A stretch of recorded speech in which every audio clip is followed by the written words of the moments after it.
बालकांड जो है इसमें भगवान की बाल लीलाएं हैं, जिसमें भगवान के बाल चरित्र हों वो बालकांड है। बालकांड के बाद आता है अयोध्या कांड। अयोध्या कांड में ही राम जी का वनवास होता है।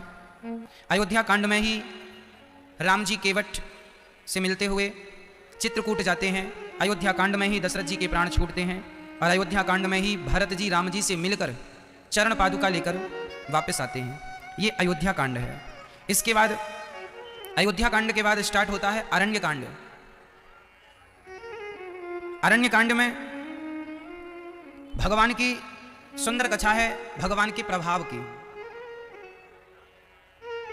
इस अरण्य कांड में भगवान के स्वभाव का भी परिचय है और भगवान के प्रभाव का भी परिचय है। स्वभाव कैसा है सुनाऊंगा अभी कि जयंत ने माता सीता के चरणों में चोंच का प्रहार किया तो राम जी ने उसे ब्रह्मास्त्र उसके पीछे छोड़ दिया।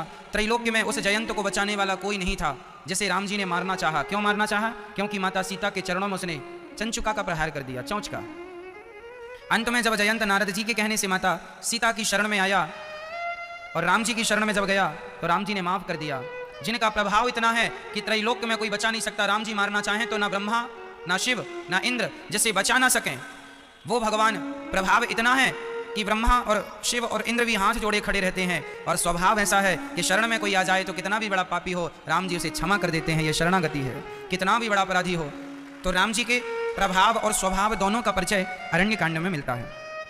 किष्किंधा कांड में बाली का मरण है, सुग्रीव से मित्रता है और सुंदर सा भरत और राम जी और लक्ष्मण जी का संवाद है। किष्किंधा कांड के बाद आता है सुंदर कांड। ठीक है, इसके बाद सुंदर कांड में भगवान की बड़ी बड़ी चर्चाएं हैं। विभीषण शरणागति सुंदर कांड में है, अद्भुत चर्चा। इसके बाद है लंका कांड जहां रावण की मृत्यु और उसके बाद उत्तर कांड। इस धरती का ऐसा कोई भी प्रश्न नहीं है जिस प्रश्न का उत्तर उत्तर कांड में ना लिखा हो। पूरी रामायण में रामचरितमानस में जितने प्रश्न खड़े होते गए उन सभी प्रश्नों का उत्तर स्वामी जी ने उत्तर कांड में उत्तर के रूप में दिया। इसका नाम उत्तर कांड क्यों है? क्योंकि इसमें सभी प्रश्नों का उत्तर है। कोई प्रश्न ऐसा नहीं है जिसका उत्तर आपको उत्तर कांड में ना मिल जाए। अद्भुत।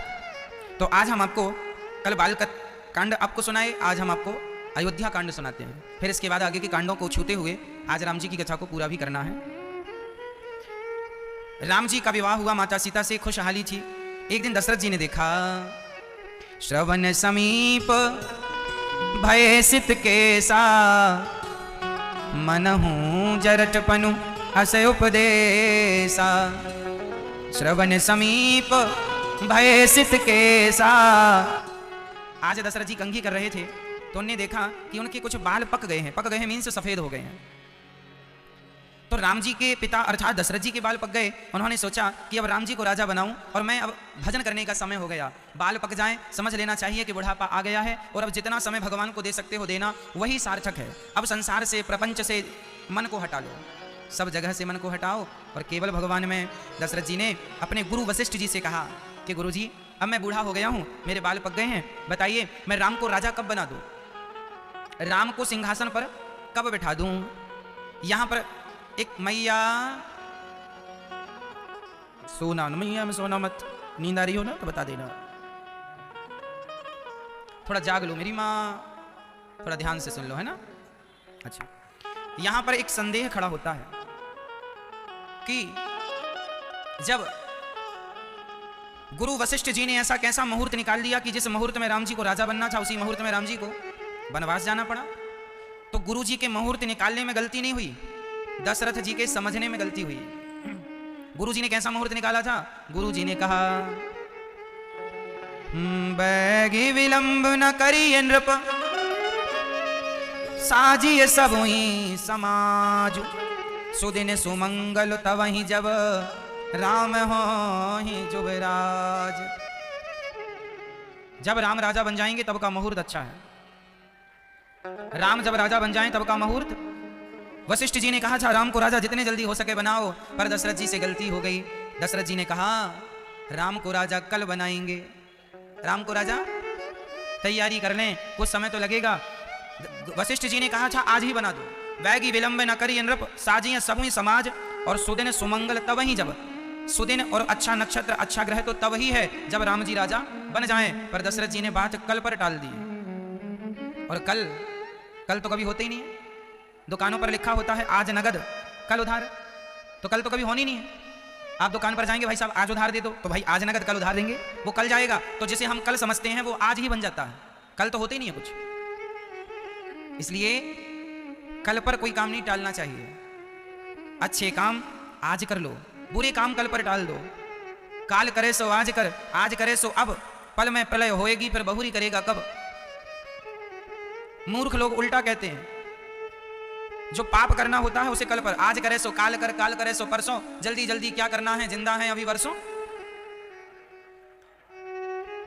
ये दोनों अपनी अपनी जगह सही है बातें। पुण्य करना है तो आज कर लीजिए, अच्छे काम करने हैं आज कर लीजिए, बुरे काम करना है तो उसे कल पर टाल दीजिए। बुरे कामों को कल पर टाल देना चाहिए। अब दशरथ जी कल पर टालते हैं। सारे नगर में हल्ला हो गया कि राम जी राजा बनने वाले हैं। सबको अच्छा लगा, जिसने सुनी ये खबर कि राम जी राजा बनेंगे, सबका हृदय आह्लादित हो गया, प्रसन्नता से भर गया। पर एक महिला थी जो दुखी हो गई, और उस एक महिला का नाम क्या था? क्या नाम था? क्या नाम था? मंथरा। उस महिला का नाम था मंथरा। नाम मंथरा मंदमती, चेरी के गए केरी, अजस पिटारी ताही करी, गई गिरा मती फेरी। नाम मंथरा मंदमती, मंदमती मंद बुद्धि थी। देखो इसमें लिखा है स्पष्ट, नाम मंथरा मंदमती। मंथरा मंद बुद्धि महिला थी, कम बुद्धि थी। लेकिन कम बुद्धि वाली महिला से सलाह किसने ले ली? माता कैकेयी ने। इसलिए यहां एक चीज आपको ध्यान रखनी है कि कभी कम बुद्धि वाले लोगों से कभी सलाह ना लें। आपका सलाहकार हमेशा श्रेष्ठ होना चाहिए। यदि आपका सलाहकार कमजोर हुआ तो वो तो स्वयं कमजोर है, अपनी सलाह से आपको भी कमजोर कर देगा। यदि सलाह श्रेष्ठ की लेंगे तो जो स्वयं श्रेष्ठ है उसकी सलाह भी श्रेष्ठ ही होगी। देख लो ना, दुर्योधन ने सलाह ली शकुनी से और अर्जुन ने सलाह ली भगवान श्री कृष्ण से। सलाहकार कृष्ण होंगे तो युद्ध तो जीतेंगे ही, और सलाहकार शकुनी होंगे तो युद्ध तो हारेंगे। तो जीवन में ये बड़ा महत्व रखती है ये बात कि आपका सलाहकार कौन है। इसलिए हमारी ये जो माताएं पड़ोसन से पंचायत करने लगती हो ना, हो सकता है तुम्हारी पड़ोसन भी मंद बुद्धि हो, मंथरा की तरह कम बुद्धि वाली हो। तुम्हें उससे सलाह लेने की क्या जरूरत है? सलाह लेना है तो अपने गुरु से सलाह लेनी चाहिए। हम ये नहीं कहते कि सारे लोग ही मंद बुद्धि हैं ना जी। आप अच्छी बुद्धि वाले हो तो अच्छी बुद्धि वाले आप हो तो आपसे भी अच्छी बुद्धि जिनकी हो उनकी खोज करो। इसलिए गुरु हुआ करते हैं। आदमी गुरु क्यों बनाता है? इसलिए कि जीवन में जब कोई संकट आवे, सलाह किसी से लेने का समय ना नजर आए कि किससे लें, अपनी बात किससे कहें, इसलिए गुरु होते हैं। गुरु हमेशा ही शास्त्रों को पढ़कर समझकर उचित सलाह देते हैं। इसलिए दशरथ जी के यहाँ वशिष्ठ जी थे। चंद्रगुप्त मौर्य ने किसकी सलाह ली? चंद्रगुप्त मौर्य ने किसकी सलाह ली? चाणक्य की। आपके जीवन में सलाहकार जितना श्रेष्ठ होगा आप उतने ही श्रेष्ठ बन जाएंगे, बस ये समझ लो। और सलाहकार यदि तुमने शराबियों से सलाह ली तो तुम भी शराबी हो जाओगे, गंजेड़ियों से सलाह ली तुम भी गंजेड़ी हो जाओगे, वैश्यागामी आदमी से सलाह ली तो तुम भी वैश्यागामी हो जाओगे। जो जैसा होगा लोगों को वैसा ही तो बनाएगा। क्यों जी? बर्फ की संगत में आप जाएंगे तो शरीर ठंडा हो ही जाएगा, और आग की संगत में रहेंगे तो शरीर गर्म रहेगा। संगत का प्रभाव तो छूटेगा नहीं साहब। इत्र की दुकान में रहोगे तो आपके शरीर से भी खुशबू आने लग जाएगी, और यदि किसी नाले के पास जाके बैठ जाओगे तो अपने आप आपको दुर्गंध आने लग जाएगी।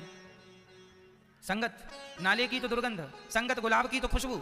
संगत का बड़ा प्रभाव पड़ता है। मक्खी जाकर सब्जी वाले की तराजू में बैठ जाए तो मक्खी मक्खी ही रहेगी, लेकिन वही मक्खी यदि सुनार की तराजू में बैठ जाए तो 1000-2000 की तो कीमत ले आएगी ना मक्खी। भाई जिस तरफ बैठेगी उस तरफ का वजन। 1 ग्राम की भी मक्खी हुई तो 1 ग्राम वजन बन गया। और 1 ग्राम आजकल सोना 1 ग्राम 5000 का आता है।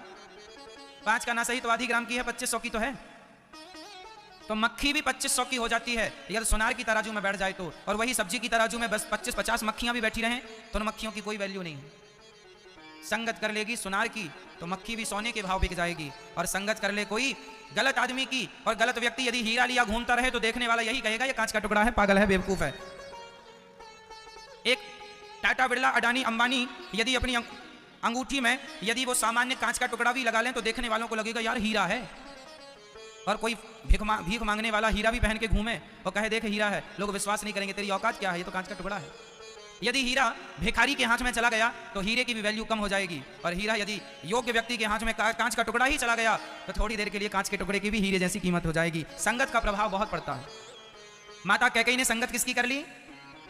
जोर से बोलो, किसकी? मंथरा की। इसलिए मेरी मां, आज भी समाज में मंथरा मरी नहीं है, कहीं गई नहीं है। आपके इर्द गिर्द अड़ोस पड़ोस में बहुत सारी, त्रेता युग में एक ही मंथरा हुआ करती थी, आज तो गली गली दो चार मिल जाएंगी आपको। हर गली में दो चार हैं, हर मोहल्ले में दो चार हैं। इसलिए इन मंथराओं से बच के रहना। जैसे मंथरा ने कैकेयी के कान भर दिए और कैकेयी को भड़का दिया।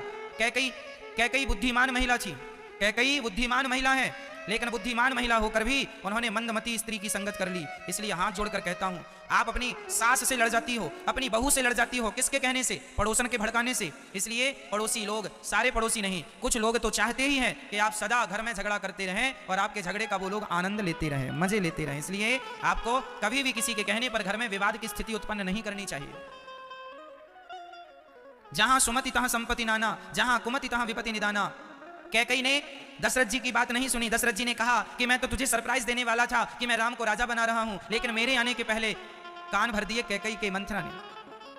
कई बार पति पत्नी का झगड़ा गलतफहमी के कारण हो जाता है। सास बहू का झगड़ा, कैकेयी का झगड़ा क्यों हो गया? गलतफहमी। कैकेयी को मंथरा ने कौन सा पाठ पढ़ाया? कैकेयी को मंथरा ने यही तो कहा कि सुनो, राम जी के राजा बनने की तैयारियां महीनों से चल रही हैं, महीनों से। और सुनो, तुम्हारे बच्चों को ननिहाल भेज दिया ताकि उन्हें हक देना ना पड़े। और सुनो, राम राजा बन जाएंगे, कौशल्या महारानी हो जाएंगी, राजमाता हो जाएंगी, और तुम पहुंचा लगाना घर घर में जाके।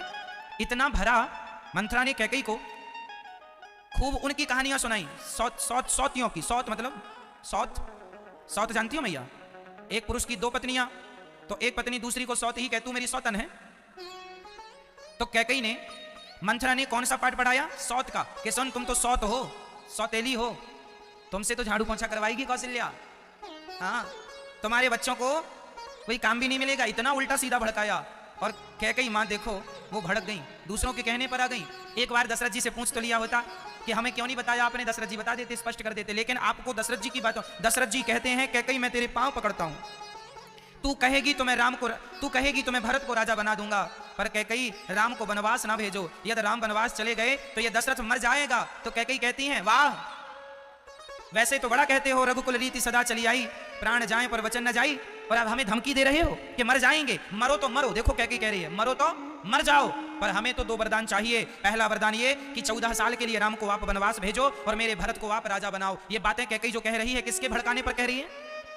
बोलो मेरी मां। ये शब्द कैकेयी के नहीं है, ये शब्द मंथरा के हैं। ये कठोरता कैकेयी की नहीं है, ये कठोरता मंथरा की है। क्योंकि सलाह ऐसी मिल गई ना। कैकेयी ने तो ये तक कह दिया कि अब से तुम हमारी गुरु हो। लो, कैकेयी जैसी स्त्रियां मंथरा जैसों को गुरु बनाएंगी तो घर में तो आग लगेगी, बाग कभी लग नहीं सकता। जीवन में सच्चा गुरु जिसे मिल जाए उन्हीं के जीवन में बाग लगते हैं, नहीं तो आग लगाने वाले तो हर गली मोहल्ले में बैठे ही हैं, चाहते ही हैं कि जरा सा मौका मिले तो आग लगा दें। जमाने में आग लगाने वालों की कमी नहीं है, बाग लगाने वालों की कमी है। इसलिए आपका सलाहकार कैसा है, एक बार गौर कर लीजिएगा, कहीं मंथरा जैसा तो नहीं है। ये जो इतिहास में घटनाएं हो चुकी हैं, ये घटनाएं हमें सावधान कर रही हैं कि घटना उनके साथ घटी, तुम ना गलती करना, नहीं तुम्हारे साथ भी ये इतिहास दोहरा दिया जाएगा। ये सबक है, शिक्षा है। अपने पति पर विश्वास कर लिया होता कैकेयी मां ने तो आज उनके घर में आग ना लगती, लेकिन विश्वास पति पर नहीं किया। दशरथ जी कह रहे हैं, मैं तेरे पांव छूता हूं कैकेयी, मेरी बात मान जा, मर जाऊंगा मैं, तू विधवा हो जाएगी। कैकेयी बोली, मैं हो जाऊं तो हो जाऊं। देखो जरा, इतना भड़काया है कि वो पतिव्रता नारी ये कहने को तैयार है कि मैं विधवा हो जाऊं तो हो जाऊं, पर मेरी गुरु तो अब मंथरा ही है। ये भड़काने वाले ना इस तरीके से बरगलाते हैं, इस तरीके से भड़काते हैं पूरा प्लानिंग के साथ कि आदमी बिल्कुल खत्म, उसका वो बात ही नहीं करता, उसके द्वारा वही बात कर रहा है जो भड़काने वाला। आज दोस्त लोग भड़का रहे हैं, सारे दोस्त नहीं, शराबी लोग शराबियों को, गंजेड़ी लोग गंजेड़ियों को, सब एक दूसरे को भड़का रहे हैं। अच्छे घर की बहू बेटियां भी गलत महिलाओं के संग बैठने लग जाएं तो उनके अंदर भी गलत व्यवहार, गलत आचरण उनके भी हो जाएंगे। इसलिए अपने आप को कुसंग से बचाना होगा। किससे बचाना होगा? जोर से। किससे? आज सबसे ज्यादा क्या है? जमाने में कुसंग सबसे ज्यादा कुसंग है, कुसंग ही तो है। इसलिए हम आपसे हाथ जोड़कर कहते हैं ऐसी मंथराओं से दूर रहिएगा जो सिर्फ आपके घर में आग लगाना चाहे। कैकेयी मां को बहुत समझाया दशरथ जी ने, नहीं मानी। पूरी रात हाथ जोड़े जोड़े निकल गई। कैकेयी मान जाओ मान जाओ, 2 वरदान देने को कहा। ये दशरथ जी ने 2 वरदान कब देने को कहा था? एक बार दशरथ जी युद्ध करने गए किसी राजा से, तो संग में कैकेयी गई, है ना। तो कैकेयी ने ये युद्ध कहा था, देवताओं पर राक्षसों ने आक्रमण कर दिया था। तो दशरथ जी देवताओं की तरफ से युद्ध करने गए थे। दशरथ जी स्वर्ग जाया करते थे शरीर के साथ और देवताओं के पक्ष से युद्ध किया करते थे। तो एक बार एक राक्षस ने दशरथ जी के रथ पर बाण मारा, तो दशरथ जी के रथ का जो पहिया था वो निकलने वाला था। तब माता कैकेयी ने अपनी उंगली डाल दी थी उस पहिए को रोकने के लिए। वो रथ पर पहिया होता है ना, पहिया, तो वो निकल ना जाए इसके लिए लोहे की कील घुसी रहती है ना उसमें, तो वो निकल गई। तो कैकेयी मां ने अपनी उंगली डालकर पहिए को रोका, क्योंकि पहिया गिर जाता तो रथ गिर जाता, दशरथ जी गिर जाते और युद्ध हार जाते। तो कहीं मेरे पति कैकेयी को लगा कि मेरे पति दशरथ जी युद्ध ना हार जाए, तो अपनी उंगली डाल दी। और उंगली जब डाली तो 2 उंगली डाली, एक नहीं 2 उंगली, 2 उंगली डाली तो दोनों उंगली कट गई, हल्की सी चोट आ गई, खून निकलने लगा। दशरथ जी ने युद्ध जीत लिया। देखा तो कैकेयी नहीं, कैकेयी कहाँ है? तो देखा कि वो तो रथ पर उंगली डाले बैठी हैं। दशरथ जी ने कहा देवी क्या हुआ? बोले रथ का पहिया निकलने वाला था, मैंने उंगली डाल दी, नहीं तो गिर जाता। दशरथ जी ने कहा देवी तुमने अपनी 2 उंगली मेरे लिए घायल की हैं, तुमने अपने प्राण संकट में डाले हैं। आज मैं तुम्हें 2 वरदान देने का वचन देता हूं, तुम जो मांगोगी तुम्हें वो दिया जाएगा। तो 2 उंगली और 2 वरदान।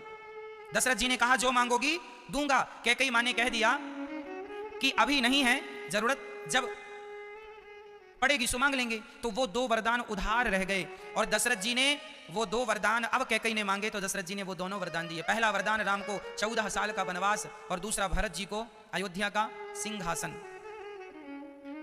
दशरथ जी कहते हैं कि तूने क्यों उंगली लगाई रथ पर? अरे तभी मर जाने दिया होता तो कम से कम ये दिन ना देखने पड़ते, तूने तो जिला कर मार डाला है। कैकेयी कभी मैंने सोचा नहीं था कि तू कभी ऐसा व्यवहार करेगी। निर्दयी हो गई कैकेयी। क्यों हो गई? लोभ सवार हो गया, मैं राजमाता बनूंगी। जब आदमी के अंदर लोभ जागता है ना, तो वो कितने भी अच्छे खानदान का हो, बुद्धि भ्रष्ट हो ही जाती है। कैकेयी के माता पिता की भी कुछ कहानी मिलती है ऐसी। कहते हैं कैकेयी की जो माता थी ना, कैकेयी ऐसी क्यों है? क्योंकि इनकी मां भी ऐसी थी। इनकी मां, हाँ, इनकी मां के बारे में कथा मिलती है कि एक बार कैकेयी के पिताजी भोजन कर रहे थे कि तभी वहां पर एक सुंदर सी चींटी वहां से गुजरी।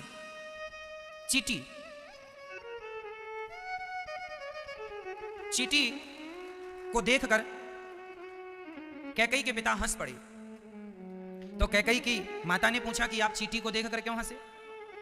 तो कैकेयी के पिता ना सभी की भाषा जानते थे, चींटी की, बकरा की, बकरी की, सबकी। उनको ये वरदान था कि तुम सबकी भाषा जानोगे, सबका ज्ञान रखोगे, पर यदि ये भेद किसी से कहा तो मर जाओगे। तो कैकेयी की मां बोलने लगी अपने पति से, ये चींटी को देखकर आप हंसे क्यों? वो चींटी कोई बात कर रही होगी अपनी भाषा में और इनको भाषा का नॉलेज था, तो इन्होंने समझ लिया कि वो चींटी क्या कह रही है। तो कैकेयी की मां ने पूछा कि अपने पति से कि बताओ आप हंसे क्यों? तो कैकेयी के पिता ने कहा यदि मैंने बता दिया तो मैं मर जाऊंगा। तो कैकेयी की मां बोली भले मर जाओ पर हमें बताओ। तो कैकेयी की मां भी ऐसी थी, वो कहती है हमें बताओ तुम भले मर जाओ। तो जब मां ऐसी है तो बेटी भी ऐसी होगी। कैकेयी के संस्कार ये कहां से आ गए? वो अपने पति से कह रही है भले तुम मर जाओ पर हमें तो 2 वरदान चाहिए। तो ये संस्कार, बेटियों पे संस्कार अक्सर मां पर से ही आते हैं, मां से ही आते हैं। बेटों के संस्कार पिता से आते हैं। बेटा गलत होगा तो लोग कहेंगे तेरा बाप कैसा है रे, तू कैसी हरकत कर रहा, तेरा बाप भी ऐसा है क्या? और बेटी गलती करेगी तो लोग यही कहेंगे तेरी मां ऐसी है क्या? क्योंकि बेटी को संस्कार मां से आते हैं और बेटे को संस्कार पिता से प्राप्त होते हैं। इसलिए अपनी बेटियों को, अपने बेटों को संस्कारवान बनाइएगा। कैकेयी माता अब पास हो गई अपने काम में। सुबह हो गई, गिड़गिड़ाते दशरथ जी को कोई सुनवाई नहीं हुई। अंत में राम जी आए। राम जी ने कहा माता ये क्या हो गया? कैकेयी मां ने कहा बेटा मैंने तेरे पिता से 2 वरदान मांग लिए, तेरे पिता की ये हालत हो गई, जरा देख। तब राम जी ने कहा अरे बस इतनी सी बात? राम जी तुरंत गए, कहा कि आपने मुझे वनवास भेजा है माँ? हाँ हाँ हाँ बेटा वनवास। दशरथ जी तो कुछ बोल ना पाए, मूर्छित पड़े थे। कैकेयी ने झट से बता दिया कि मैंने तुम्हारे पिता से 2 वरदान मांगे हैं, राम तुम्हें 14 साल के लिए वनवास जाना है और भरत को राजा। इतनी सी बात पर ये दशरथ जी मूर्छित हो गए। दशरथ जी ने मुस्कुराते हुए कहा, पिताजी आपको शोक करने की जरूरत नहीं है। यहाँ एक सुंदर चौपाई गोस्वामी जी लिख रहे हैं, आपको उसका अर्थ समझाऊं। यहाँ गोस्वामी जी लिख रहे, राम जी कह रहे, सुनो जननी सोई सुत बड़ भागी, जो पितु मातु बचन अनुरागी।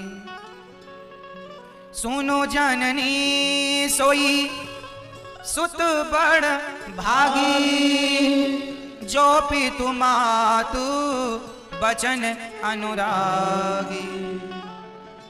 वह बेटा बड़भागी होता है जो अपने माता पिता की आज्ञा का पालन करता है। राम जी कहते हैं, माता आपने मुझे 14 साल के लिए यदि वनवास दिया है तो मैं बड़भागी हूं कि मुझे अपनी माता और अपने पिता की आज्ञा का पालन करने का मौका मिल रहा है। राम जी ने अपना सौभाग्य माना, इस बात पर सौभाग्य माना कि मुझे अब तो अपने माँ बाप की आज्ञा का पालन करने का अवसर मिल रहा है। अब राम जी तुरंत वनवास जाने की तैयारी करते हैं।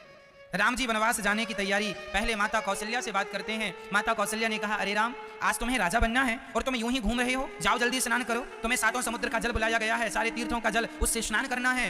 राम जी ने कहा, माँ राजा बनाना नहीं, मैं तो राजा बन गया। कैसे? पिता दीन मोही गानन राजू। हे माता, हमारे पिता अर्थात दशरथ जी ने हमें तो कानन मीन्स जंगल का राजा बना दिया, देंगे ऐसा नहीं, दे दिया। अब मुझे 14 साल अयोध्या से जाकर दूर जंगलों का राजा बनाया है, मुझे जंगलों का राजा बना दिया। भरत जी अयोध्या के राजा बनेंगे। राम जी प्रसन्नता से अयोध्या, हवा की तरह ये बात सारी अयोध्या में फैल गई कि कैकेयी ने राम को वनवास दे दिया। सबको ऐसा लगा मानो बीछी ने डंक मार दिया हो, सबको ऐसा लगा मानो सबके प्राण निकल गए हो। कैकेयी निर्दयी हो गई। सीता माता को पता चला, माता सीता तुरंत राम जी के चरणों में आई, हमें भी संग ले चलो। तब राम जी समझाए, यही ते अधिक धर्म नहीं दूजा, सादर सास ससुर पद पूजा। राम जी कह रहे हैं, सीता इससे बड़ा कोई धर्म नहीं है, यही ते अधिक धर्म नहीं दूजा, सादर सास ससुर पद पूजा। बहुओं का एक और धर्म है, पति की सेवा करना तो नारियों का धर्म है। पर रामचरितमानस में राम जी ने यह बात माता सीता को कही कि बहू का अर्थात पत्नी का यह भी धर्म होता है कि वो अपनी सास और अपने ससुर की माता पिता मानकर उनकी सेवा करे, उनकी पूजा करे। यही ते अधिक धर्म नहीं दूजा, सादर सास ससुर पद पूजा। सास ससुर के प्रति सेवा का भाव रखना यह बहुओं का धर्म है। यह बात रामचरितमानस में राम जी ने माता सीता को समझाया है। ये संस्कार तब बनेंगे जब आप आज की बेटियां रामचरितमानस भी पढ़ना सीखेंगी। नारी का धर्म क्या है, पत्नी का धर्म क्या है, अब पति का क्या है, सबके अलग अलग धर्म यहाँ लिखे हैं। आप पत्नी हो तो पत्नी का मिल जाएगा, माँ हो तो माँ का मिल जाएगा, बहू हो तो बहू का मिल जाएगा। इसलिए अपनी सास की सेवा करना सीखो। आप सास का दिल दुखाकर पत्थर की मूर्ति को कभी प्रसन्न नहीं कर सकती। बताइए, आप कहेंगे कि महाराज हमारी सास तो बड़ी दुष्ट है, बड़ी गंदा आचरण करती है, गालियां देती रहती है, उल्टा सीधा कहती रहती है। कोई बात नहीं, जैसी है तुम्हारी ही सास है। तुम्हारे शरीर में यदि घाव हो गया, फोड़ा हो गया, तो क्या आप उस अंग को काटकर फेंक देते हैं? यदि आपके शरीर में यहां पर रोग हो जाए तो क्या आप उस अंग को काटकर फेंक देंगे? नहीं, आप समय समय पर उसमें दवाई लगाकर उसका इलाज करेंगे और उसे ठीक करने की कोशिश करेंगे। यदि तुम्हारी सास ठीक नहीं है तो क्या उसे घर से निकाल दोगे? ना, संस्कार आपके हैं ना। कैसी भी सास है, बूढ़ी है, माता है, गालियां लाख देती है, फिर भी चुपचाप रह करके सेवा कर लिया जाए, यही तुम्हारा धर्म है। यदि तुम उससे घर से निकाल दोगे और रोटी पानी बंद कर दोगे अपनी सास का, तो तुमको पाप लगेगा इस बात का कि तुम्हारे घर में कोई भूखा सोता रहा और तुमने कभी ध्यान नहीं दिया। घर में आया अतिथि यदि घर से भूखा चला जाए तो गृहस्थों के पुण्य नष्ट हो जाते हैं। और घर में सास भूखी सोती रहे, हाँ सास जानकर नाटक कर रही है, सोती रहे तो भले सोती रहे, पर तुम्हारी तरफ से ना सोए। अर्थात सास खुद, सास को बहू, आपका धर्म है सास से प्रेम करना। माँ जी आप भोजन कर लीजिए, भोजन परोस दूं आपको। अब फिर भी सास नखरे करे तो चूल्हे में जाए। तुम अपना फर्ज पूरा करती रहो। सासों के भी बड़े नखरे होते हैं ना, क्योंकि बहू का कर्तव्य है, माँ जी भोजन तैयार है, आप भोजन कर लीजिए, थाली लगा के दे दो सामने ऐसे, माँ जी भोजन कर लो। अब फिर भी ना खाए तो वो भूखी मर जाए, तुम्हें पाप नहीं लगेगा। क्यों? तुमने तो अपना कर्तव्य किया। अब वो नहीं खा रही है, वो उसका अपना सिद्धांत है, लेकिन तुम्हें अपना फर्ज पूरा करना है। यदि तुमसे नहीं भोजन दोगी तो तुम्हें पाप लगेगा। इंसानियत के नाते तुम्हारे घर में कोई भूखा ना रहे। क्या ईश्वर ने हमें भूखा रखा है? जब ईश्वर ने हमें भूखा नहीं रखा तो हमारे पास जितने लोग हैं हमें उनका ध्यान रखना होगा। ईश्वर आपके रूप में ही तो एक दूसरे का ध्यान रखते हैं। कोई भूखा ना रहे। सास की सेवा करना आपका धर्म है, मतलब कीजिए। सास गाली देती है सो देती रहे, तुम पांव दबाया करो अपनी सास के। गाली देती है, देती रहे, तुम रोज पांव दबाने जाया करो। वो पांव भले ना दबवाए सो ना दबा, चूल्हे में जा, पर तुम दबाने जाओ। तुम अपना फर्ज पूरा करो। तुम सास के रोज पांव दबाने जाओ। माँ जी पांव दबा दूं आपका, चरण दबा दूं, दबा दें, दबाओ, ना दबाएं तो आप हाथ जोड़ के बाहर निकल जाओ। सास गाली दे रही हैं पर आपको गालियां नहीं देना। बड़े हमें मार लेते हैं, बड़े हमें डांट देते हैं, तो क्या हम भी बड़ों को डांटें? भाई माँ अपने बेटे को मार देती है गलती करने पर, तो क्या बेटा भी अपनी माँ को मारेगा? माँ का मारना जायज है, माँ का बेटे को मारना उचित है, पर बेटे का माँ को मारना उचित? सास अपनी बहू को मार दे ये उचित है, क्योंकि सास के लिए बहू बेटी है। सास अपनी बहू पर हाथ उठा दे ये फिर भी उचित है, पर बहू अपनी सास पर हाथ उठाए ये उचित नहीं। क्यों जी? इसलिए हमें बड़ों का आदर करना होगा, और बड़ों को चाहिए कि वो जिद्दी ना हो, जिदपना ना करना, नहीं तो तुम्हारा नुकसान बहुत ज्यादा हो जाएगा। अपने से बड़ों का आदर, जो व्यक्ति अपने से बड़ों का आदर करता है वो यहां से लेकर परलोक तक सुखी ही सुखी रहता है। कोई बात नहीं, सास जितना बोले बोलने दो, तुम ना बोला करो। आपके सड़क में, घर के सामने जो आपकी सड़क है, रास्ता है, कई बार आपने देखा होगा रास्ते में कुत्ते भौंकते रहते हैं। रात को, शाम को, सवेरे सवेरे कुत्ते भौंक रहे हैं, तो क्या मैया आप लोग निकल के कुत्तों से कहती हो क्यों रे मेरी ही सड़क में भौंक रहा, मेरे द्वार के सामने? क्या आप कुत्तों से लड़ने जाती हो मैया? कुत्ता आपकी तरफ देख देख के यदि भौंके भाव भाव भाव, तो क्या आप नाराज होती हो? तू मुझे देख के भौंक रहा, तुम भी चालू हो जाओ भाव भाव भाव।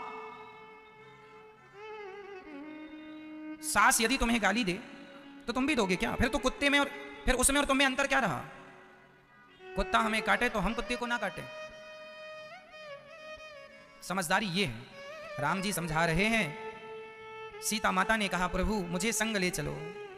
भगवान ने कहा सीता यही ते अधिक धर्म नहीं दूजा, सादर सास ससुर पद पूजा। अब राम जी सीता जी की जिद पर ठीक है कहकर चलो। सीता जी कौशल्या जी से आज्ञा लिए चल पड़ी। लक्ष्मण जी को पता चला राम जी वनवास जा रहे हैं। लक्ष्मण जी दौड़े आए, अपनी माँ से आज्ञा लेते हैं। अपनी माँ कौन? लक्ष्मण जी की माँ कौन? कौन है लक्ष्मण जी की माँ? सुमित्रा मैया। चरणों में गिरते हैं और कहते हैं माँ हमें आज्ञा दो। तब लक्ष्मण जी से माँ ने कहा पुत्रवती जुवती जग सोई, रघुपति भगत जासु सुत होई। वही नारी, वही स्त्री पुत्रवती है जो भगवान के भक्तों को जननी जने तो भक्त जने, या दाता या सूर, या से तो बंध्या भली काहे गवावे नूर।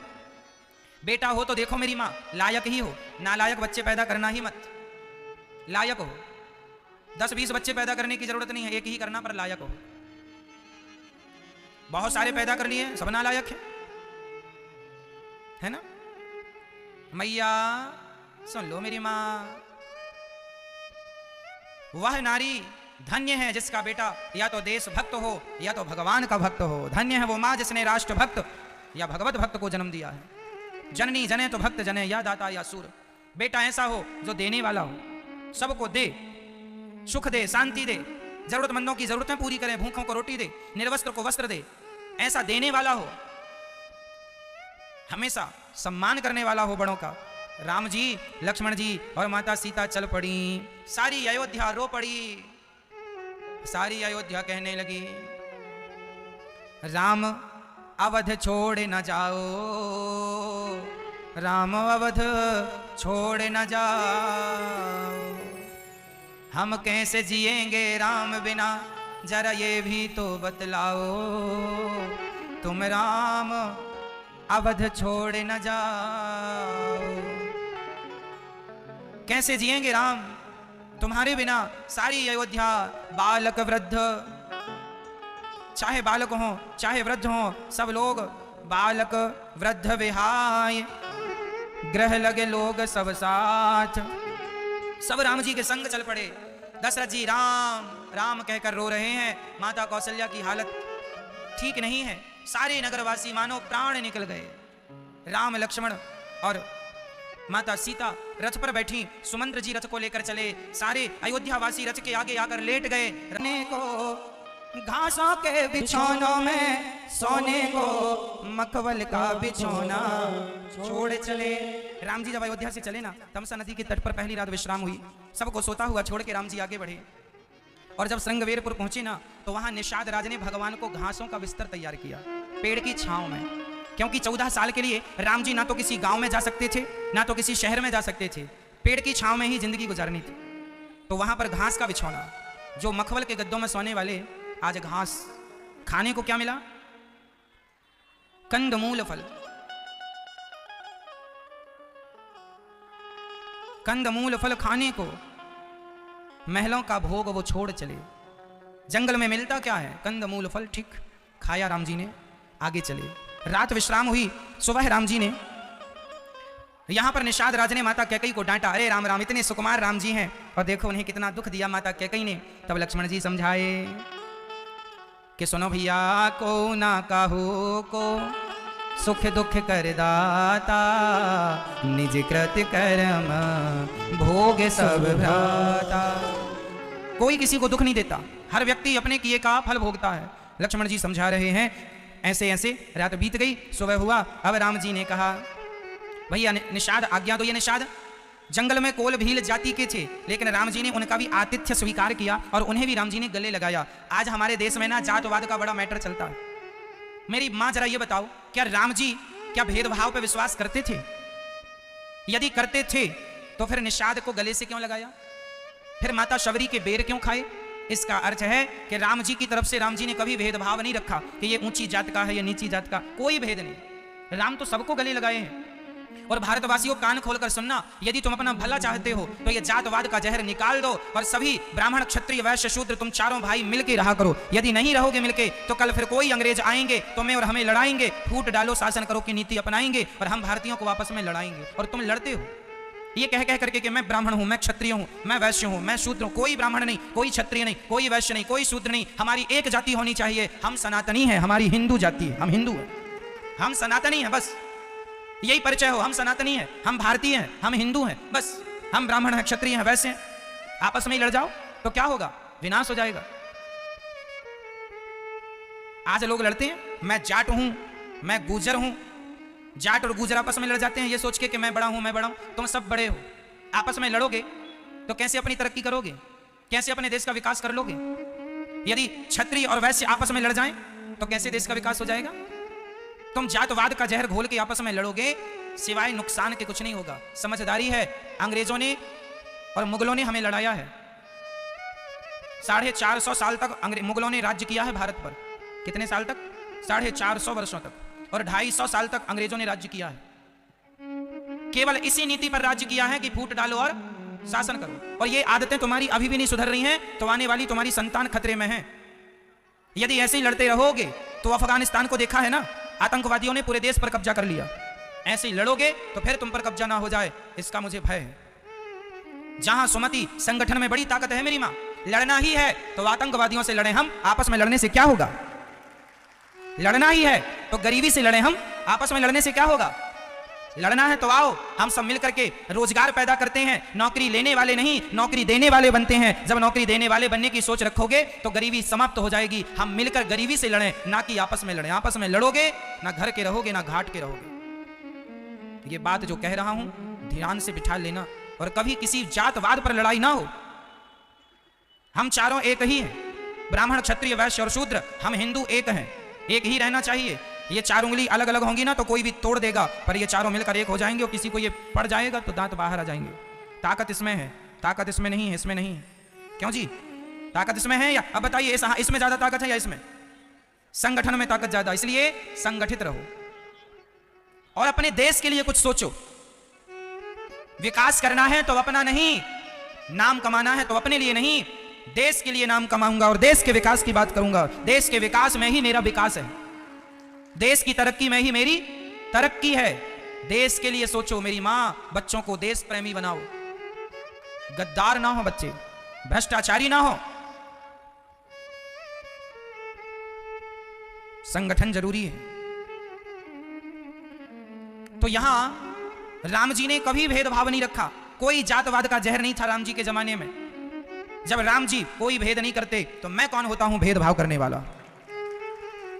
राह में आए जो दीन दुखी, सबको गले से लगाते चलो, प्रेम की गंगा बहाते चलो।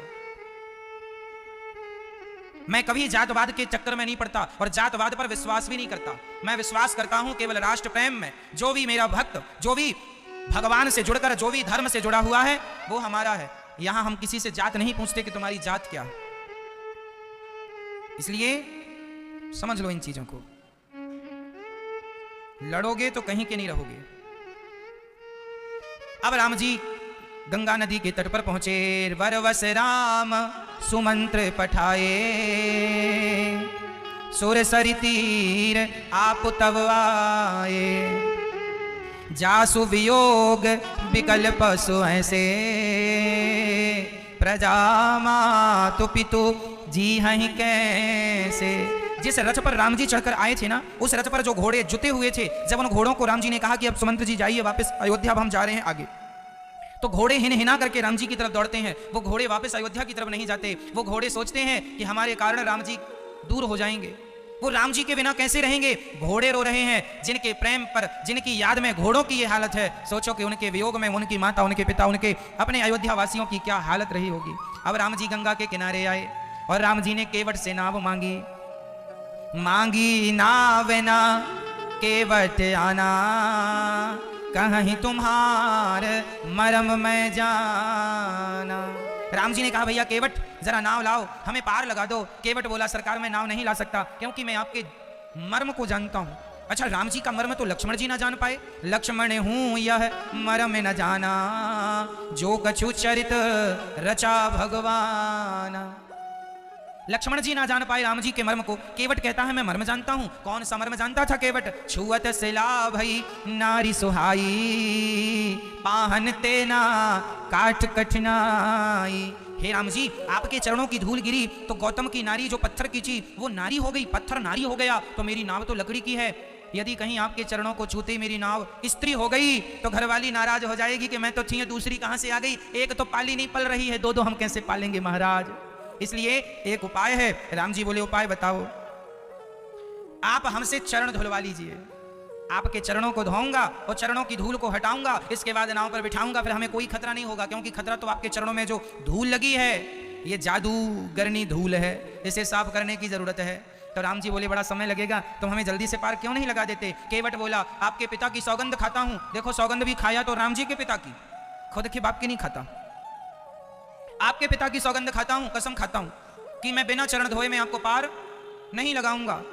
तो लक्ष्मण जी को गुस्सा आ गया, बड़ी बातें कर रहा, बड़ा जवान लड़ा रहा। ए केवट चल किनारे आ, देख तेरे लिए बाण निकाल रखा। लक्ष्मण जी ने बाण निकाला। केवट बोला सरकार अच्छा है मुझे मार डालो। क्यों, तुझे मरने से डर नहीं लगता? केवट बोला मैं मरूंगा तो यमराज के पास जाऊंगा, यमराज पूछेंगे क्यों आ गया, तो मैं बोलूंगा लक्ष्मण जी ने भेजा है। तो यमराज जी बोलेंगे कि तेरा अपराध क्या था जिसके कारण लक्ष्मण ने तुझे बाण मारा।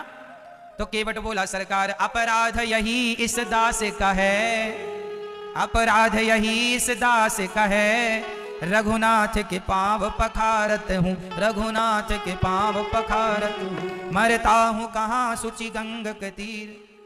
कहाँ मर रहा हूँ? गंगा के किनारे। मैं गंगा के किनारे मर रहा हूँ और मुझे देख कौन रहा है?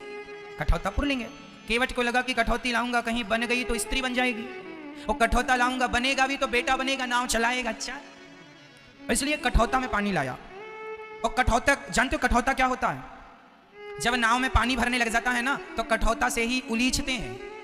तो कठौते पर पानी केवट ने इसलिए भरा, केवट ने कहा अरे कठौता, तूने कई बार हमें डूबने से बचाया है, तूने हमें डूबने से बचाया है, तो आज तेरे ऊपर राम जी के चरण रख कर तुझे भी हम डूबने से बचा देंगे। राम के चरण रख जाएंगे तो कोई डूबेगा कैसे? तो केवट कठौता में लाता है चरण पानी और राम जी को चरण रख के घिस घिस के धुलता है और हिलाए जा रहा। राम जी बोले जरा अच्छे से धुलो, हिलाते क्यों हो? राम जी बोले हम गिर जाएंगे। केवट बोला सरकार तो मेरे माथे पर हाथ रख लीजिए। राम जी ने हाथ रखा तो आंसू आ गए राम जी के। केवट बोला सरकार रो क्यों रहे हैं? राम जी बोले भैया केवट, मुझे लगता था कि गिरते हुए को मैं ही थामता हूं, पर आज समझ में आया कि जब भक्त गिरता है तो भगवान थामते हैं और जब भगवान गिरते हैं तो भक्त थामते हैं। आज राम जी को केवट ने थाम लिया, सिर पर हाथ रखा राम जी ने और केवट ने चरणामृत लिया चरणों को धोकर। अब केवट कहता है सरकार, राम जी बोले चलो अब तुमने एक पांव धो दिया, अब हमें पार लगाओ। केवट बोला अभी बैठो आप, अभी जो वेटिंग में खड़े थे पहले उनको तो पार लगाऊं। राम जी बोली यहां तो हमारे सिवा कोई है ही नहीं। केवट बोला सरकार भले ना दिखाई पड़ रहे हो पर यहां बहुत लोग हैं। कौन कौन है सुनो। पद पखार जल पानी करी। पद पखार मतलब चरणों को धोकर केवट ने चरणामृत लिया। आप लोग जो भगवान अपने घर में लड्डू गोपाल जी को नहलाते हो कि नहीं? हाँ या ना? शालिग्राम भगवान को नहलाते हो कि नहीं? तो नहलाने के बाद जो जल बचता है उस जल को ही चरणामृत कहते हैं। उस चरणामृत को क्या करना चाहिए? पी लेना चाहिए, अपने बच्चों को पिलाना चाहिए, अपने घर में उस चरणामृत का छिड़काव करना चाहिए। और फिर भी वो पानी बच जाए तो जहां आपकी तुलसी है, फूल वूल लगा रखे होंगे, वहां क्यारी में पानी को डाल देना चाहिए। वो पानी किसी के पांव में ना पड़े, क्योंकि वो पानी अब चरणामृत हो गया। आकाल मृत्युहरणम सर्व व्याधि विनाशनम विष्णु पादोदकम पीत्वा पुनर्जन्म न विद्यते। कहते हैं चरणामृत की बड़ी महिमा है। जो चरणामृत नित्य पीता है उसकी कभी अकाल मृत्यु नहीं हो सकती, इसलिए चरणामृत रोज पीना चाहिए। गंगा जल एक प्रकार का चरणामृत है। आपके घर में गंगा जल भी होगा, कोई बात नहीं, होए ना होए कोई फर्क नहीं पड़ता। आप तो सामान्य पानी से अपने घर में ठाकुर जी को सवेरे नहलाओ और उनको नहलाकर बड़े प्रेम से चरणाम। केवट कहता पद पखारी जल पानी करे। जब भगवान को नहवाया करो ना तो भाव यही रहे कि ना हम केवट हैं और आज हम आपके चरणों को धुल रहे हैं। पद पखारी जल पानी करे आप सहित परिवार। केवट ने खुद पिया और परिवार के सभी लोगों को पिलाया। इसके आगे क्या वो सुनो। पितरुपारी करे प्रभु पुनी मुदित गयऊं ले पार। केवट ने खुद पिया, परिवार को पिलाया और अपने पूर्वजों के नाम से छिड़काव किया। मेरे पितर तर जाएं, पूर्वजों के लिए, मेरे पिता दादा परदादा। आप भी चरणामृत भगवान का अपने पूर्वजों के नाम का छिड़काव कर दिया करो। ये मेरे पितरों के नाम का है, वो चरणामृत उन्हें मिल जाएगा। स्मरण करने मात्र से कोई खर्चा तो लगा नहीं। तो केवट ने अब राम जी को बिठाया अपनी नाव में और कहा हो मेरी नैया मैं लक्ष्मण राम, हो गंगा मैया धीरे बहो, अरे धीरे। हाँ, तब माता सीता ने अपनी मुंदरी क्या होती है मैया जानती हो?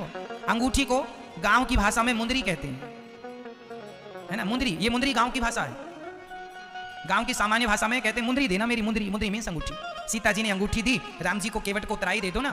तो केवट बोला सरकार मैं आपसे उतराई नहीं ले सकता। क्यों? क्योंकि आप मेरे घाट आए सो मैंने आपको पार लगाया, मरकर जब मैं आपके घाट आऊंगा तो आप भवसागर से मुझे पार लगा देना। सरकार बस इतनी कृपा करो, क्योंकि आना तो सबको आपके ही घाट है। इसलिए अब राम जी वहां से सभी संत मुनियों का दर्शन करते हुए सीधा वहां चित्रकूट पहुंच गए।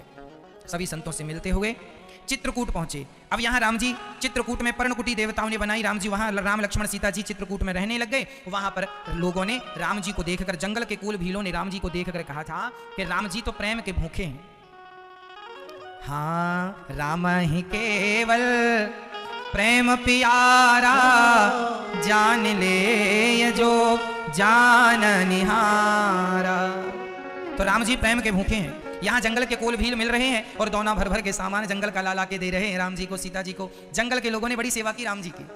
इसलिए हम लोगों को भी चाहिए कि जंगल में हमारे जो आदिवासी भाई लोग रहते हैं ना, हम उनसे भी मिलें। आप लोग समय निकाल के, यदि आपके आसपास कोल भील जंगल के लोग, जंगली लोग, आदिवासी लोग रहते हैं ना, तो आप लोग समय निकाल के थोड़ा उनके पास बैठा करो, उन्हें धर्म की चर्चा सुनाया करो, अपने राम का परिचय कराओ। यही तो धर्म का प्रचार है। आज सच्चाई ये है कि आज ना हिंदू धर्म का प्रचार करना ही नहीं चाहता, जबकि क्रिश्चियन लोग देखो ना, हिंदुस्तान में हिंदुओं के गांव क्रिश्चियन हो गए।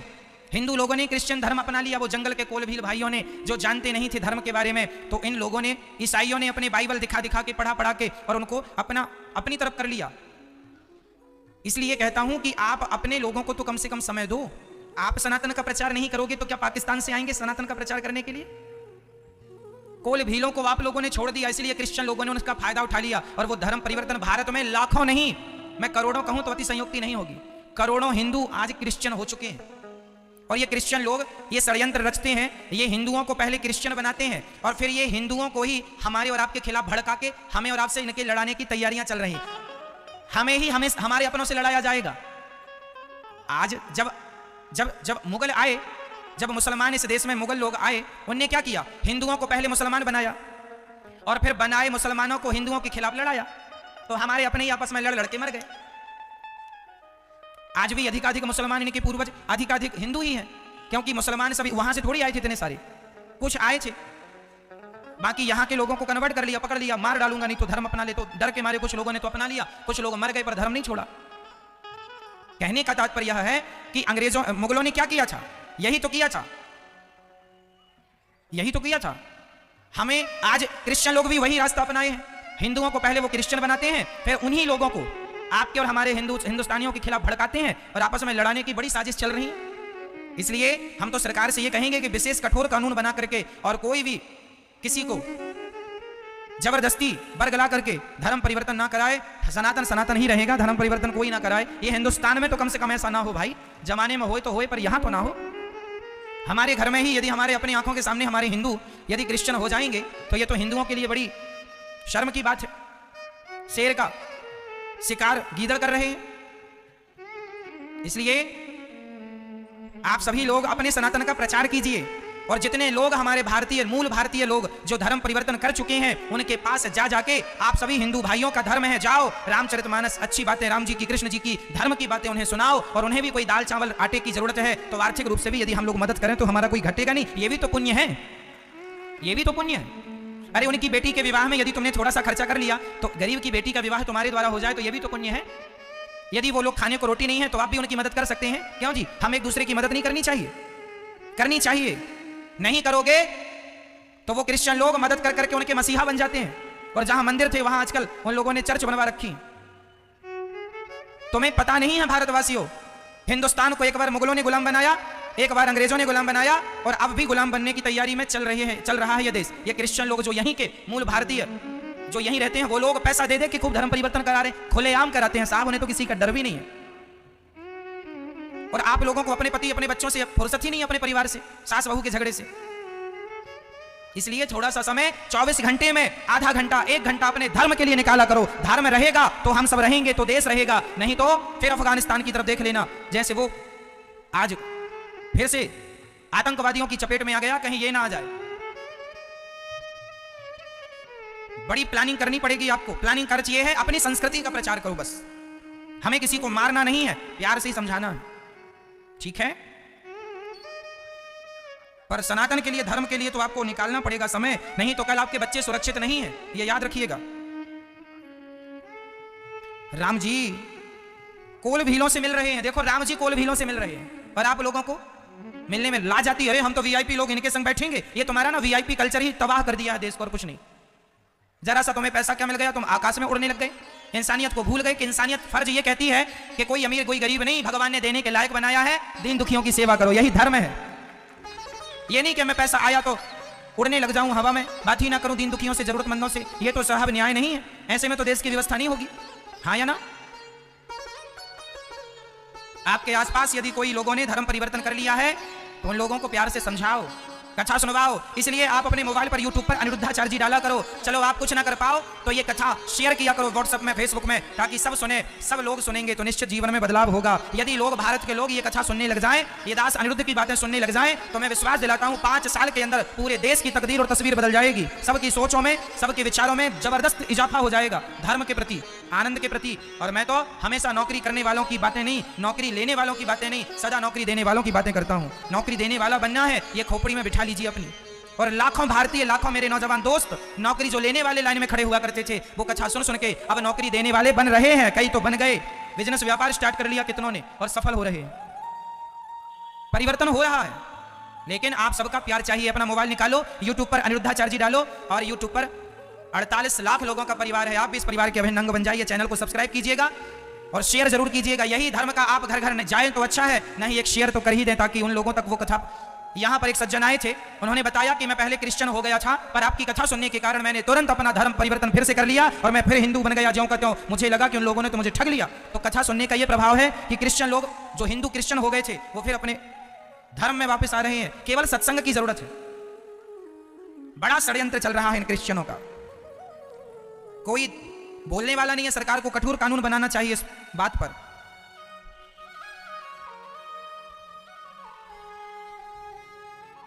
ठीक है।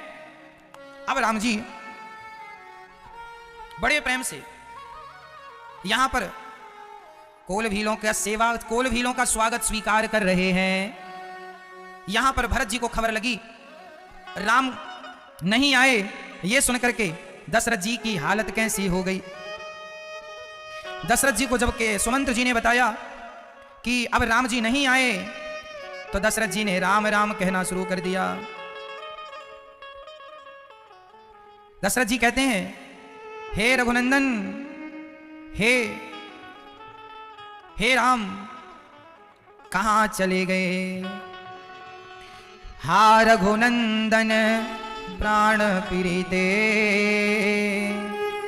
तुम बिन जियत बहुत दिन बीते। कहा लखन कह राम सनेही, कह प्रिय पुत्र बधो वैदेही। कहाँ मेरे राम, कहाँ चले गए राम, कहाँ हो मेरी सीता बेटी, कहाँ हो लक्ष्मण। हा लक्ष्मण। दशरथ जी बोले, अब जी ना पाऊंगा राम के बिना। दशरथ जी को याद आ गया कि मुझे अंधों ने श्राप दिया था, श्रवण के माँ बाप ने, वो सही लग रहा है। उन्होंने कहा था कि जैसे मैं अपने पुत्र के वियोग में तड़प तड़प के मर रहा हूं, तू भी अपने पुत्र के वियोग में तड़प तड़प के मर जाएगा। दशरथ जी रो रहे हैं, हा रघुनंदन प्राण पीड़िते, तुम बिन जियत बहुत दिन बीते। हे लक्ष्मण, हे राम, हे सीता, तुम्हारे बिना जीते बहुत दिन बीत गए। राम राम कही राम कही, राम राम कही राम, तनु परिहरि रघुवर विरह, राव गयऊं सुरधाम। राम राम कहते हुए दशरथ जी ने प्राण त्याग दिया। राम के बिना क्या जीवन, ये सच्चा प्रेम है। गोस्वामी जी लिख रहे हैं, जियन मरण फल दशरथ पावा, अंड अनेक अमल जसु छावा। जियत राम विधु बदनो निहारा, राम विरह करी मरण सवारा। राम राम कहते हुए दशरथ जी ने प्राण त्याग दिए। जीने और मरने का फल केवल दशरथ जी ने पाया। प्रेम किसे कहते हैं, अपने प्रेमी के बिना प्राण निकल जाए, यही प्रेम की सर्वश्रेष्ठ परिभाषा है कि प्रेमी के बिना प्राण निकल जाए। दशरथ जी सच्चे प्रेमी थे राम जी के। केवट इसके बाद दशरथ जी की मृत्यु के बाद सारी पत्नियां दशरथ जी की विलाप करने लगी, पर कैकेयी माता की आंखों में आंसू नहीं थे, कोई दुख नहीं था उन्हें। भरत जी को बुलाया ननिहाल से, और भरत जी जब आए तो पूरी अयोध्या शांत थी। कुछ समझ नहीं आ रहा भरत जी को कि हो क्या रहा है। तब भरत जी माता कैकेयी के कक्ष में गए तो माता कैकेयी भरत जी की आरती उतार रही हैं। देखो, जिसका पति मरा पड़ा है, अभी अंतिम संस्कार नहीं हुआ, और ये माँ इतनी लोभ, आदमी के अंदर जब लोभ चढ़ता है ना मेरी माँ, वो सारी हदें पार कर देता है। पाप की जड़ है लोभ। जो व्यक्ति जितना लोभी होगा वो उतना ही बड़ा पापी होगा, ये याद रख लेना।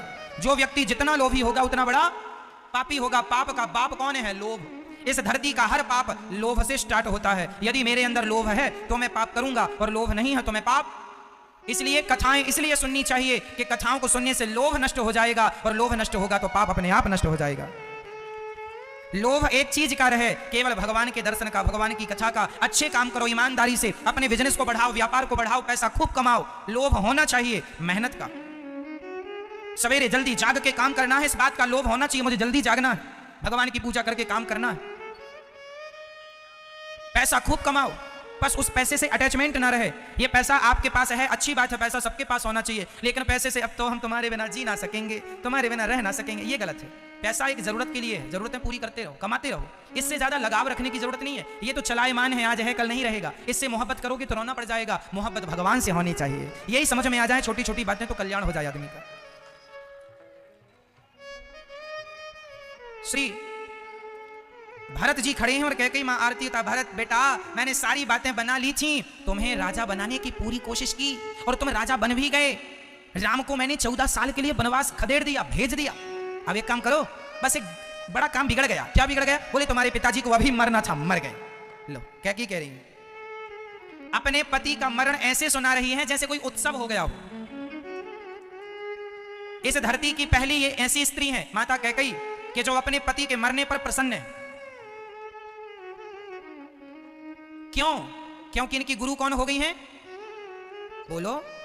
जिनकी गुरु मंथरा जैसी होंगी, उनके आचरण उनके व्यवहार ऐसे ही हो जाएंगे, इसमें कोई आश्चर्य नहीं है। मंथरा जैसों की संगत मिलेगी तो कोई भी ऐसा ही हो जाएगा।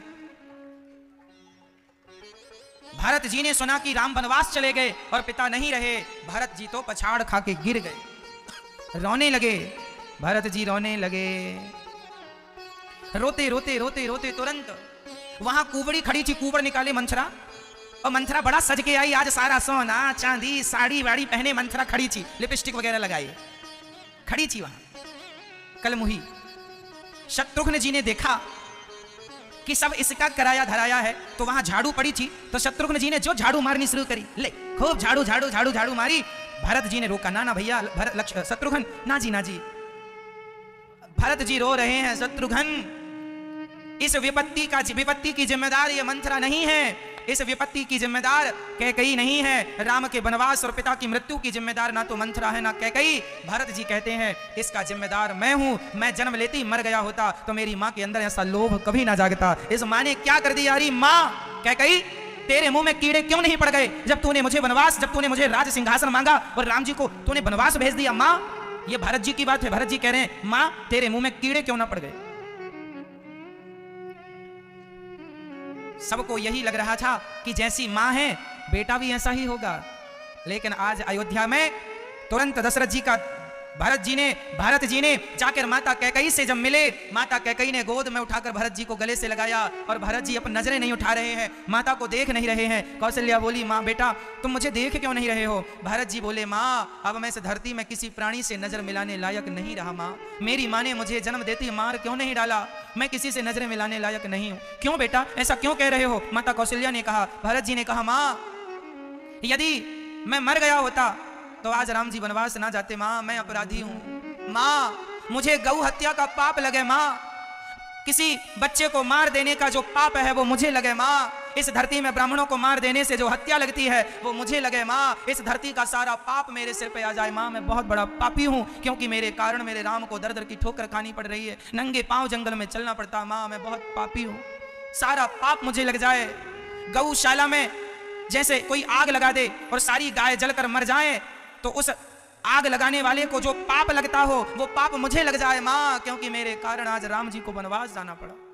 जब भरत जी की बातें माता कौशल्या ने सुना, माता की आंखों में आंसू आ गए। बेटा मुझे तुझ पर पूरा विश्वास है, तू कभी ऐसा नहीं सोच सकता, तेरा कोई उद्देश्य नहीं था राम को वनवास भेजने का। पता नहीं कैकेयी को क्या हो गया बेटा, पर तू शोक ना कर, तू अपने आप को पापी ना कह। भरत जी अपने आप को सबसे बड़ा पापी मान रहे हैं। मैं दोषी हूं, मैं दोषी हूं।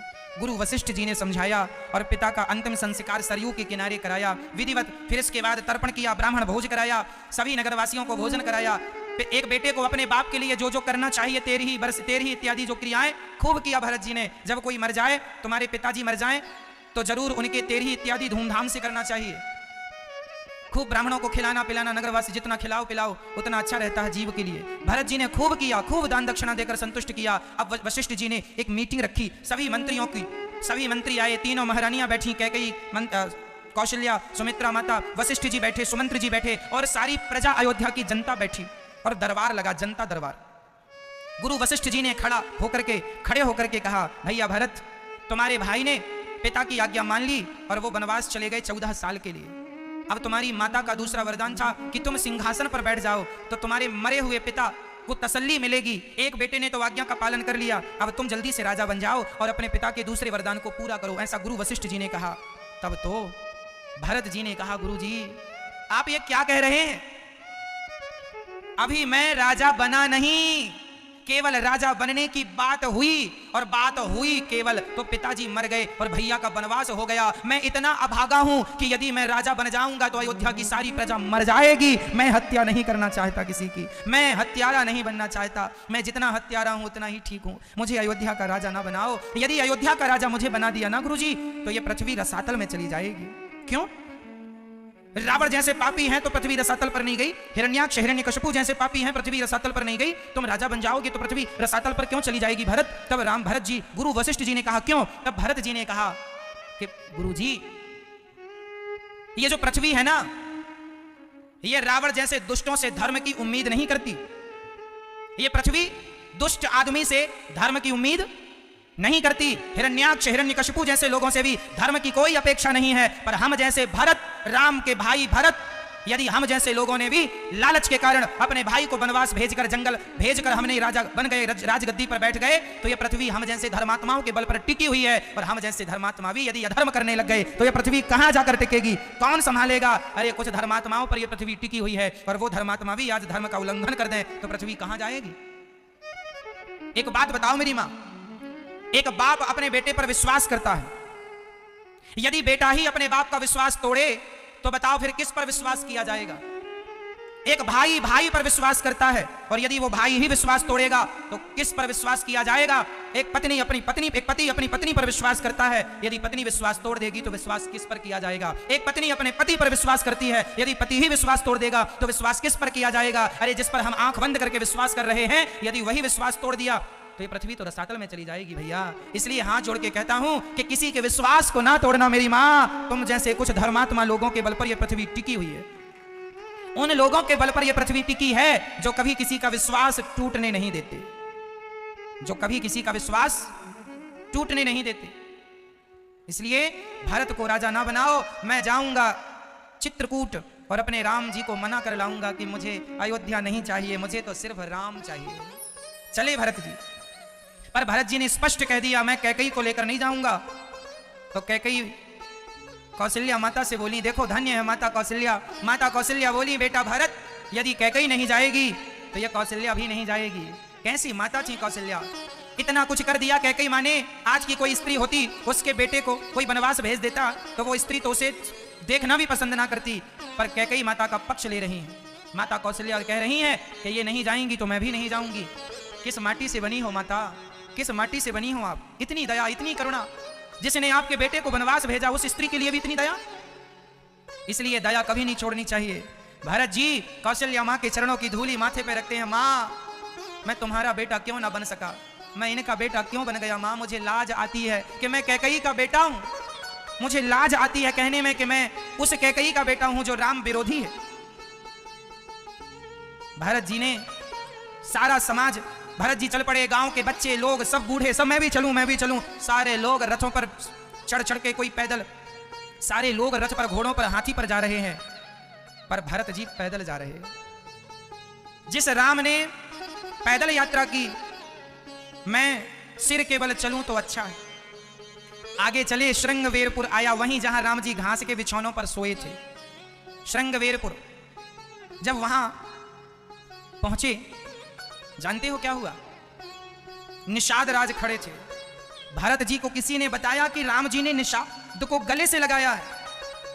भरत जी रथ से उतर गए, दौड़ गए और निषाद को गले से लगाया। किसी ने कहा कि निषाद छोटी जात का है, उसे गले से क्यों लगाते हो? तब भरत जी ने कहा कि जिसे राम जी ने गले से लगाया है, जिसे राम ने स्वीकार कर लिया है, उसे हम क्यों ना स्वीकार करें? जो राम का हो गया वो पवित्र हो गया। कोई जात से अशुद्ध नहीं होता, किसी की जात अशुद्ध नहीं होती। ये केवल भेदभाव की दृष्टि जिस लोगों ने, पता नहीं किसने बना दी। हमारे वेद पुराणों में तो कहीं छुआछूत भेदभाव की कोई बातें नहीं है। यदि किसी ने कही भी होंगी तो वो उनका अपना मत है, पर्सनल विचार है।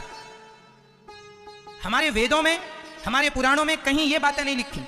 यदि किसी ने लिखी होंगी तो वो उनका अपना विचार होगा, शास्त्रों से उस बात का कोई लेना देना। समाज को भड़काने, बरगलाने के लिए, लड़ाने के लिए कुछ लोगों ने ऐसी बातें लिख दी होंगी, उन बातों पर बिलीव नहीं करना चाहिए। यकीन नहीं करना चाहिए। यदि छुआछूत होता तो भरत जी निषाद को गले ना लगाते, पर निषाद जी को, ये रामचरितमानस में लिखा है, आप पढ़ लीजिएगा, निषाद को गले से लगाया राम जी ने। निषाद संग चले, फिर केवट मिले सो केवट संग चले। अब भरत जी चित्रकूट जा रहे हैं, और जब चित्रकूट चलते चलते सब पहुंचे हैं ना, तो भरत जी राम जी के सामने जब पहुंचे और राम जी को देखा कि राम जी के बाल जटाएं बन चुकी हैं, एक ही वस्त्र कमर पर है, एक ऊपर है, और राम जी बिल्कुल दुबले पतले हो गए हैं, उनके सुकुमार शरीर जंगल में नंगे पांव। भरत जी राम को देखकर खड़े खड़े, पाही नाथ कहीं पाए गुसाही, भूतल पर लकुट की नाई। भरत जी राम के सामने खड़े खड़े गिर गए। खड़े खड़े कैसे? तो आपको बताऊं खड़े खड़े कैसे होता है। जैसे लाठी होती है ना, लाठी, वो लाठी आप खड़ी कर दो और खड़ी करके छोड़ दो तो खड़ी खड़ी नहीं गिर जाती। ये लाठी है माना की, अब ऐसे मैं छोड़ दूं सीधा गिरेगी, सीधा गिर गई। ऐसे भरत जी खड़े खड़े राम के कदमों में धड़ाम से गिर गए। क्यों क्यों गिर गए? भरत जी राम जी के चरणों में ऐसे गिर गए जैसे लकड़ी खड़ी खड़ी गिर जाती है।